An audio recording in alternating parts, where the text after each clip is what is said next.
आज के न्यूज़पेपर में यह खबर आई है कि हरियाणा कर्मचारी चयन आयोग की भर्तियों में अब 70% सवाल केवल विषय से संबंधित पूछे जाएंगे। 75% जनरल नॉलेज, 25% हरियाणा से संबंधित प्रश्न पूछने की पुरानी परंपरा अब समाप्त होगी।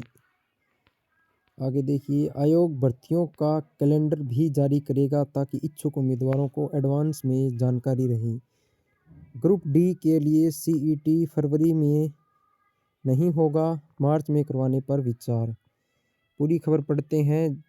चंडीगढ़ 3 जनवरी। हरियाणा कर्मचारी चयन आयोग ने अब तक का सबसे बड़ा बदलाव किया है। यह बदलाव ऐतिहासिक है। आयोग स्क्रीनिंग टेस्ट के लिए जो लिखित परीक्षा लेगा उसमें अब 70% सवाल विषय से संबंधित पूछे जाएंगे। लिखित परीक्षा में 75% प्रश्न जनरल नॉलेज और 25% हरियाणा से संबंधित सवाल पूछने की पुरानी परंपरा समाप्त होगी। यह बदलाव इसलिए किया गया है क्योंकि अब ग्रुप सी और ग्रुप डी पदों की भर्ती से पहले कॉमन एलिजिबिलिटी टेस्ट जरूरी हो गया है। सीईटी में हरियाणा से संबंधित सवाल पूछे जा चुके हैं। आयोग के अध्यक्ष भोपाल सिंह खदरी ने मंगलवार को दैनिक सवेरा के साथ विशेष बातचीत में उन्होंने कहा कि आयोग ने प्रदेश सरकार से कहा था कि आयोग को स्क्रीनिंग टेस्ट के लिए अपना सिलेबस स्वतंत्र तौर पर तैयार करने की छूट दी जाए। प्रदेश सरकार ने आयोग को लिखित में भेजा हुआ, जिसमें 75% जनरल नॉलेज और 25% हरियाणा से संबंधित सवाल पूछना जरूरी किया हुआ था। अध्यक्ष ने कहा कि इस संबंध में मुख्यमंत्री मनोहर लाल के प्रधान सचिव वी उमाशंकर के साथ गत सोमवार को बैठक हो चुकी है। प्रदेश सरकार ने हाँ कर दी है कि हरियाणा कर्मचारी चयन आयोग भविष्य में ग्रुप सी और ग्रुप डी पदों पर होने वाली भर्तियों के लिए लिखित परीक्षा में स्वतंत्र तौर पर प्रश्न पूछ सकेगा। आगे देखिए, भर्ती कैलेंडर और सिलेबस विज्ञापन के साथ ही जारी किया जाएगा। भोपाल सिंह खदरी। हरियाणा कर्मचारी चयन आयोग के अध्यक्ष भोपाल सिंह खदरी ने दैनिक सवेरा को बताया कि मुख्यमंत्री के प्रधान सचिव के साथ हुई बैठक में तय किया गया है कि आयोग ग्रुप सी और ग्रुप डी पदों के लिए भर्ती कैलेंडर जारी करेगा। इस कैलेंडर के साथ ही पदों के लिए लिखित परीक्षा का सिलेबस पाठ्यक्रम भी विज्ञापित किया जाएगा ताकि इच्छुक उम्मीदवार समय रहते तैयारी कर सकें। उन्होंने बताया कि इस लिखित परीक्षा में सामान्य तौर पर विषय के बारे में लगभग 70% प्रश्न पूछेंगे, जिस पद से वह विषय जुड़ा होगा। उन्होंने बताया कि शेष 30% सवालों में कुछ सामान्य ज्ञान और 2-4 प्रश्न हरियाणा से जुड़े पूछे जाएंगे। उन्होंने बताया कि चूंकि ग्रुप सी और ग्रुप डी पदों के लिए चयनित होने वाले उम्मीदवारों को उस विषय से संबंधित ज़्यादा जानकारी होनी चाहिए। अभी तक इस तरह के सवाल पूछे जाते हैं जिनकी पद के अनुसार आवश्यकता नहीं है।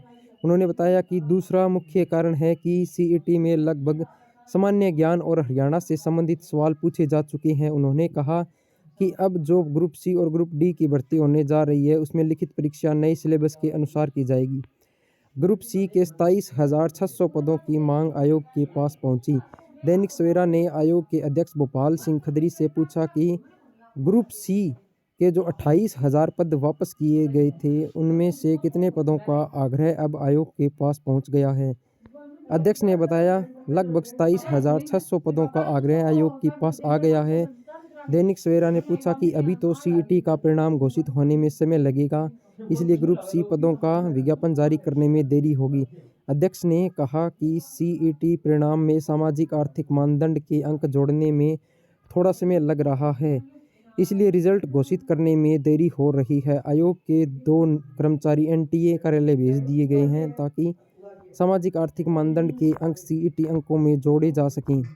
उन्होंने बताया कि चूंकि सीईटी परिणाम अब 10 जनवरी तक संभावित है, इसलिए ग्रुप सी के पद विज्ञापित करने में थोड़ा समय लगेगा। उन्होंने कहा कि जैसे ही सीईटी परिणाम घोषित होगा उनके 8 से 10 दिन बाद ग्रुप सी भर्ती के लिए विज्ञापन जारी होगा। सीईटी के माध्यम से ग्रुप सी और ग्रुप डी के पदों को भरने का फैसला। हरियाणा सरकार ने सीईटी के माध्यम से ग्रुप सी और ग्रुप डी के पदों को भरने का फैसला किया है और विभागों के रिक्त पदों का ब्यौरा मांगा है। प्रवक्ता ने इस बारे में बताया कि राज्य सरकार ने सभी विभागों, बोर्डों, निगमों, विश्वविद्यालयों को निर्देश दिए हैं कि वे 7 जनवरी तक ग्रुप डी के पदों की अपनी नई लंबित मांग हरियाणा कर्मचारी चयन आयोग HSSC को भेज दें। उन्होंने बताया कि HSSC को अपने पदों की डिमांड भेजने के दौरान अपने विभाग में ग्रुप डी के उन विशेष पदों के बारे में उल्लेख करें जिन्हें विशेष प्रशिक्षण की आवश्यकता है। उन्होंने बताया कि विभाग को यह भी निर्देश दिए गए हैं कि ग्रुप डी के कुछ पदों पर अपने काम में विशेषज्ञता रखते हुए जैसे कुक, नाई, बैग ड्रेसर, क्लीनर, पशु चिकित्सा परिचारक, मोची माली, बढ़ई, पेंटर, दर्जी आदि का भी अलग से विवरण दें। 31 दिसंबर 2022 को एचटेट वैधता समाप्त होने वालों को भी टीजीटी भर्ती में मौका मिलेगा। अध्यक्ष दैनिक सवेरा ने पूछा कि टीजीटी भर्ती के लिए अभी तक आवेदन शुरू नहीं किए हैं, इससे उन पात्र उम्मीदवारों की चिंता बढ़ गई है जिनके एचटेट की वैधता 31 दिसंबर 2022 को समाप्त हो गई है, तो क्या उन्हें मौका मिलेगा और कैसे मिलेगा। अध्यक्ष भोपाल सिंह खत्री ने बताया कि स्कूल शिक्षा विभाग ने टीजीटी पदों की योग्यता और अन्य बिंदुओं पर स्पष्टीकरण मांगा था, मगर यह अभी तक नहीं आया है। विभाग को रूल्स में परिवर्तन करना है, अभी तक यह परिवर्तन नहीं हुआ है, इसलिए टीजीटी भर्ती प्रक्रिया शुरू नहीं हुई है।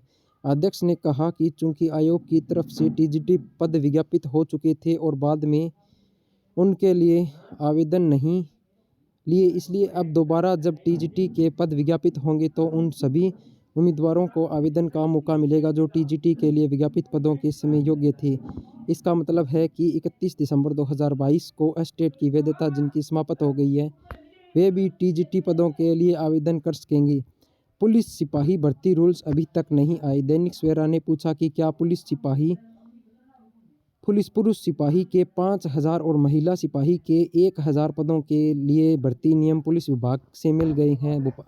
अध्यक्ष भोपाल सिंह खत्री ने बताया कि अभी तक पुलिस विभाग ने भर्ती नियम प्राप्त नहीं हुए हैं, अब भर्ती नियम आने के बाद ही भर्ती प्रक्रिया शुरू हो पाएगी। ग्रुप डी के पदों के लिए सीईटी फरवरी में नहीं होगा, मार्च में सोच रहे हैं अध्यक्ष। ग्रुप डी पदों के लिए होने वाले कॉमन एलिजिबिलिटी टेस्ट अगले महीने फरवरी में नहीं होगा। दैनिक सवेरा ने पूछा कि ग्रुप डी के लिए सीईटी क्या फरवरी में होगा। अध्यक्ष भोपाल सिंह खत्री ने बताया कि फरवरी में नहीं होगा। एनटीए के साथ बात चल रही है कि मार्च में सीईटी कराने की सोच रहे हैं, मगर अभी फाइनल नहीं है। मगर यह फाइनल है कि फरवरी में ग्रुप डी का सीईटी नहीं होगा। गौरतलब है कि दैनिक सवेरा ने पहले ही संभावना जताई थी कि फरवरी में ग्रुप डी के लिए सीईटी मुश्किल है। दैनिक सवेरा ने संभावना जताई थी कि यह अप्रैल में संभव है, मगर एनटीए को अभी तय करना है कि सीईटी कब करवाना है। वैसे यह भी संभावना है कि ग्रुप डी के सीईटी से पहले ग्रुप सी पदों के लिए भर्ती प्रक्रिया शुरू कर दी जाए, ताकि जिन्हें ग्रुप सी की नौकरी लगने की संभावना है वह ग्रुप डी के सीईटी में शायद न बैठें। ग्रुप डी पदों पर भर्ती के लिए जल्द होगा सीईटी परीक्षा। हरियाणा में ग्रुप डी की भर्ती के लिए जल्द ही कॉमन पात्रता परीक्षा सीईटी आयोजित की जाएगी। इसके लिए मुख्य सचिव संजीव कौशल ने प्रशासनिक सचिवों को 7 जनवरी तक हरियाणा कर्मचारी चयन आयोग को अपने विभागों के ग्रुप डी पदों की नई व लंबित मांग भेजने के निर्देश दिए हैं। मुख्य सचिव ने बताया कि ग्रुप डी के कुछ पदों जैसे कुक, नाई, waiter, dresser, cleaner, animal attendant, मोची माली, बढ़ई, पेंटर, दर्जी आदि में विशेषज्ञता की जरूरत होती है, इसलिए इन श्रेणियों को विशेष अनुभव और विशेष प्रशिक्षण की आवश्यकता होती है। कौशल ने अधिकारियों को यह भी निर्देश दिए हैं कि एचएसएससी को मांग पत्र भेजने के दौरान अपने विभाग में ग्रुप डी के उन विशेष पदों के बारे में उल्लेख करें जिनके लिए विशेष प्रशिक्षण की आवश्यकता है।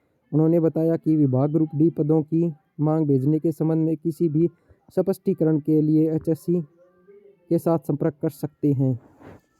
धन्यवाद दोस्तों, वीडियो को लाइक, शेयर, सब्सक्राइब करें। छोटा सा प्रयास किया है, आशा है कि आप सहयोग करेंगे। धन्यवाद।